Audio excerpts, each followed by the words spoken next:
Muy buenas tardes a todos y bienvenidos un día más al invitado de Radio Francia Internacional. El Instituto Cultural de México, aquí en Francia, está sufriendo, como todos los museos y los centros culturales de París, el cierre por razones sanitarias debido a la tristemente conocida COVID-19. Lo que no ha impedido que, como símbolo de resistencia, haya realizado una mini exposición en el escaparate de sus locales dedicada a la cestería mexicana contemporánea, esperando que pronto su actividad recupere su intensidad habitual.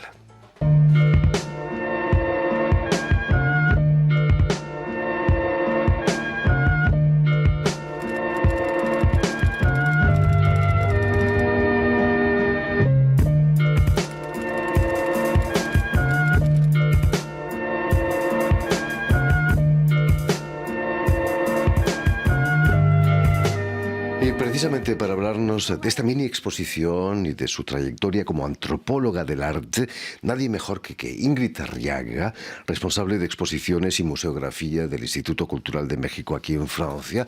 Muy buenas tardes, Ingrid. Hola, buenas tardes. Y sobre todo, muchísimas gracias por haber aceptado gracias a ti. Nuestra invitación. Permíteme que explique antes que nada que has nacido en la Ciudad de México y que vas a licenciarte en Relaciones Internacionales.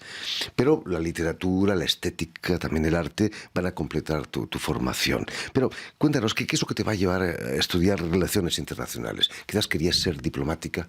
Tal vez sí. Sí tenía una inquietud sobre todo de descubrir el mundo y de entenderlo, y me pareció como la forma más clara, como pues realmente a través de la universidad era lo que me permitió. Vasto programa, como decía de Cole. Sí, exacto, vasto programa. Sí, bueno, me tenía curiosidad de historia, de filosofía, de economía, de literatura, y todo el programa de Relaciones Internacionales incluía eso, ¿no? Entonces, o era postergación de planes o ya encaminamiento hacia un deseo, ¿no? Profundo. Imagino que los idiomas también eran importantes, sí, ¿no? Para esa formación. Sí, sin duda, sí. Bueno, ya cuando empecé la licenciatura ya era bilingüe, ¿no? En inglés, español, y empezaba con el francés, el cual se consolidó después, ¿no? Naturalmente. Sí.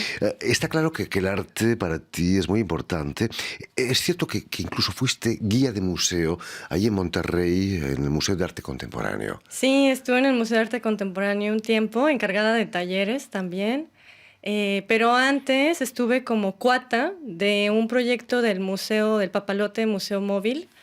Y esa experiencia fue muy linda, porque era mediación en directo, porque el Papalote tiene esta filosofía de mediar, asume que el cuate forma realmente el 50% de la experiencia museográfica, ¿no? Y para mí fue muy interesante porque pues, yo tenía 15 años solamente, entonces pues era la bebé de los cuates, y para mí era jugar, pero pues tuve toda una capacitación de psicología, ¿no? Y de todo en museografía en ese momento. Además, para ser guía hay que haber comprendido las obras, ¿no? Imagino, sí. En el Museo de Arte Contemporáneo, ahí en Monterrey, te hundiste en el arte contemporáneo, ¿no? Sí, ya fue otra dimensión, porque efectivamente el Papalote es más científico y acá fue distinto, sí. Fue muy rico. ¿Hubo sí. alguna obra que te impresionó particularmente? Bueno, en Monterrey justamente descubrí a Julio Galán. Fue una exposición que me impactó muchísimo en esa época porque no conocía, me parece una obra muy fresca y muy mexicana al mismo tiempo, y que estuvo bastante escondida, ¿no? Parece que esto fue en los años 2000, entonces, bueno, para la gente del área de arte contemporáneo, Julio Galán es emblemático, pero para el público general sigue siendo bastante desconocido, yo diría. Ingrid, vas a venir a Francia para realizar un máster de filosofía especializado en estética, que también va a desembocar en tu tesis sobre el patrimonio cultural del pueblo huichol, ahí en México. Estar lejos de tu patria no te impide trabajar por su cultura, ¿no? No, a mí me pasó algo, pues creo que les pasa a muchos latinoamericanos, de ver el origen con otros ojos, ¿no? Desde lejos. Y bueno, siempre he querido mucho mi país, pero cuando uno lee testimonios de extranjeros del propio país y luego también intercambia con otros, pues digamos que esa curiosidad se confirma y se profundiza, ¿no? Entonces, al contrario, creo que yo me acerqué mucho más a ese México profundo que dicen, ¿no? De estando acá en Francia que en México mismo. Además, el hecho de estar lejos te da una perspectiva, ¿no? Muy Sí, interesante. sí, es como una combinación entre perspectiva y nostalgia, ¿no? Y al mismo tiempo te da, sí, esa perspectiva te da un sentido crítico, un poco más abierto, ¿no? En la actualidad estás preparando un doctorado en antropología social y etnografía aquí en Sí. París, en la Escuela de Altos Estudios en Ciencias Sociales. Imagino que es una de las capitales más importantes del mundo, París, para las ciencias sociales, ¿no? Sí, sin duda. Bueno, Francia tiene una gran tradición en sociología, sobre todo ahí en la VHS, en la Escuela de Altos Estudios, pero historia también es fundamental. Y antropología, pues la verdad es que yo cuando pisé Francia no pensé que me fuera a convertir en antropóloga, pero pues siempre lo ha sido un poco esa curiosidad etnográfica y la inquietud de entender el mundo de los otros, ¿no? Siempre la he tenido. Todos deberíamos hacer un poco de antropología.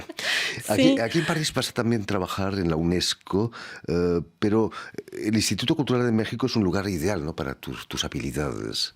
Sí, me ha gustado mucho trabajar en el instituto porque tiene, bueno, como antropóloga lo veo un poco como un campo, un trabajo de campo. ¿Lo saben tus compañeros en el Instituto de México? No, creo que nunca se los he dicho, pero bueno, porque como un trabajo de campo, porque cada exposición es una aventura, ¿no? Y cada exposición tiene una historia, empieza con una idea y con propuestas, muchas veces sin presupuesto, y entonces se van juntando fuerzas, ideas, críticas, circunstancias también, ¿no? Ahora con esta contingencia sanitaria también ha habido percances con algunos proyectos y al final pues ya se logra consolidar algo pues que es una creación conjunta, ¿no? De varios. Estábamos viendo imágenes del Instituto de México, Sí. que está en pleno Marais, al lado del Museo Picasso, por cierto, Sí, y tenemos los locales suerte. son muy amplios. Aquí en París las galerías son chiquitas, ¿no? Tienes la suerte de Es contar con un cierto. espacio considerable. Sí, contamos con un espacio de 84 metros cuadrados, lineales, perdón. Aquí en París es mucho, hay que Sí, decir. aquí en París es bastante y bueno, la localización es pues lujosa, ¿no? La verdad, para los artistas que se exponen ahí, pues es una gran suerte y permite una proyección de su obra. Además estáis rodeados de las grandes galerías de arte contemporáneo. Aquí en París, Sí, Tadeusz Ropac, Yvon Lambert, que acaba de mudarse, pero bueno, hay otra es galería cierto. que está allí. ¿Cómo se siente, Ingrid, una responsable de exposiciones, cuando la pasada primavera de pronto el mundo se confina y cierran museos, centros culturales, el tuyo, por ejemplo? Sí, se siente, bueno, pues es un poco frustrante, por supuesto, porque como te comento, hay mucho trabajo detrás y sobre todo las peticiones, los artistas continúan trabajando, los creadores siguen trabajando, los profesionales del arte también. Entonces nosotros en el instituto trabajamos a partir de proyectos o propuestas de colaboración y según los espacios y los recursos que tenemos, vamos abriendo pues la agenda, ¿no? del año. Y entonces, pues lamentablemente el año pasado, de 4 exposiciones que estaban programadas, 2 se tuvieron que postergar y esperamos pasarlas para este año, pero entonces quiere decir que incluso proyectos que estaban en lista desde hace un año y medio, pues pasan hasta 2022 o 2023, ¿no? Esperando que las cosas se arreglen Sí, hasta sí. entonces, ¿no?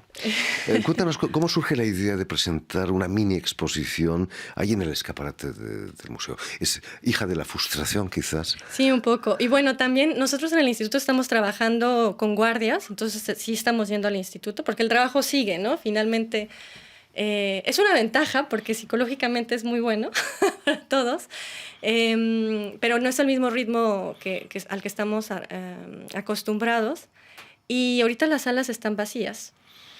Entonces, un poco tratando de mostrar, pues compartir la riqueza de la cultura mexicana y con la gran complicidad de Serge Bauchet del Laboratorio de Ecoantropología del Museo del Hombre, que nos ha abierto las puertas de su colección en repetidas ocasiones, pues se nos ocurrió, fue un poco una ocurrencia, complicidad y ganas de hacer algo, montar este escaparate. Y hay todo un trabajo detrás, porque efectivamente la cestería, siendo una actividad manual muy, muy antigua, ¿no? Es de las primeras actividades manuales en las que el hombre, y aparte internacional, en el que el hombre manipula las plantas y las transforma en una cultura material tal cual, ¿no? Es anterior a la cerámica. Imagínate. Entonces es como realmente... He leído que tiene más de 8.000 años de antigüedad. Sí, no, es uno de los primeros gestos, ¿no? De modificación y de apropiación de la naturaleza, y que van de la mano de las actividades agrícolas a la base, ¿no? Y bueno, en México en particular, pues hay cestería tanto urbana como rural.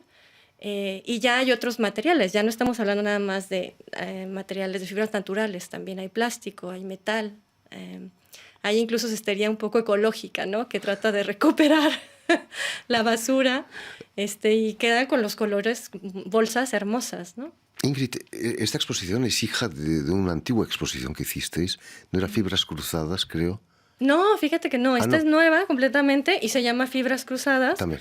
Y lo que pasó es que vimos que tiene un fuerte potencial, entonces tal vez se convierta después en otro proyecto, ya veremos, porque efectivamente lo que está expuesto ahorita en vitrina, pues son objetos que se adquirieron en mercados, ¿no? Entonces, pero pues hay obras maestras que están haciendo los artesanos en México, pues ya con diseños muy contemporáneos, ¿no? Que podrían ser bastante interesantes de mostrar. ¿A quién se le ocurrió cruzar esas fibras? Es buena pregunta. Quizás era para transportar frutos o... Sí, claro, la base era para la cosecha. Realmente pues tenían que construir bolsas, ¿no? En la cestería, le llamamos cestería en general, pero hay 3 tipos de formas. Hay la base, que son las planas, luego están las bolsas y los cestos, que son más redondos, ¿no? Las bolsas, cuando hablo de bolsas, son morrales, ¿no? Entonces son fibras más dulces, más flexibles, vaya. Es cierto que corre peligro la técnica de la cestería. Sí. La sociedad moderna ha tecnificado todo, incluso eso. Efectivamente, la cestería que es trenzada, ya hay incluso máquinas que pueden hacerla, ¿no? Y más que nada... hay ciertas técnicas de trenzado, de tejido, que sí se están perdiendo porque ya las nuevas generaciones no lo realizan.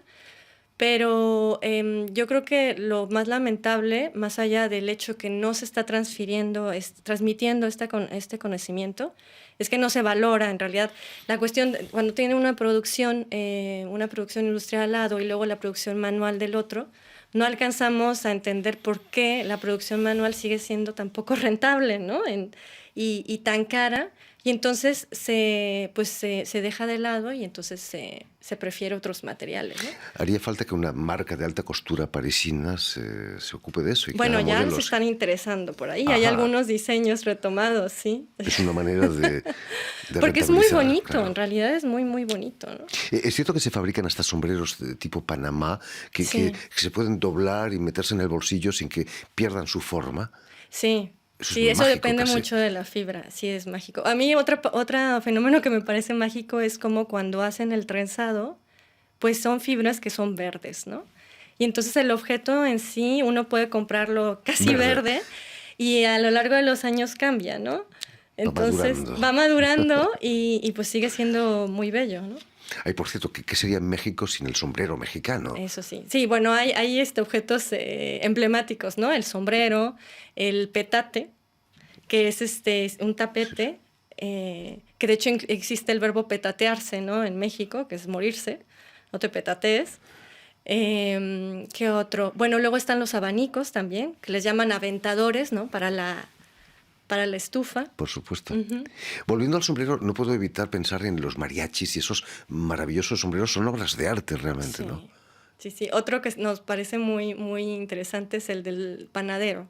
No sé si lo conoces. Es un sombrero enorme que tiene espacio para los panes. Y entonces, pues el panadero va con sus panes en la cabeza y además se protege del sol. Un sombrero transportador, además, increíble. Sí. En fin, pues ya lo saben, si tienen la suerte de pasearse por París, no dejen de pasar por la calle Vieille du Temple, en pleno barrio del Marais, donde está la sede del centro del Instituto Cultural de México, aquí en París. Y así verán los ejemplos de esa cestería contemporánea mexicana. Muchísimas gracias, Ingrid Arriaga, que es responsable de exposiciones y museografía del Instituto Cultural de México, aquí en Francia. Permíteme también, Ingrid, que dé las gracias a Tiffany Menta y a Julian Leng, quienes se han ocupado hoy de la realización del programa. Y también enviar un saludo muy especial a nuestros telespectadores, porque también los tenemos, que nos siguen en toda América Latina, seguramente que en México también, gracias a una cadena de televisión internacional que se llama Canal U y emite desde Montevideo, allí en Uruguay. ¡Qué maravilla! Y a ustedes, muchísimas gracias por su atención y les damos cita para una nueva edición de El Invitado de Radio Francia Internacional.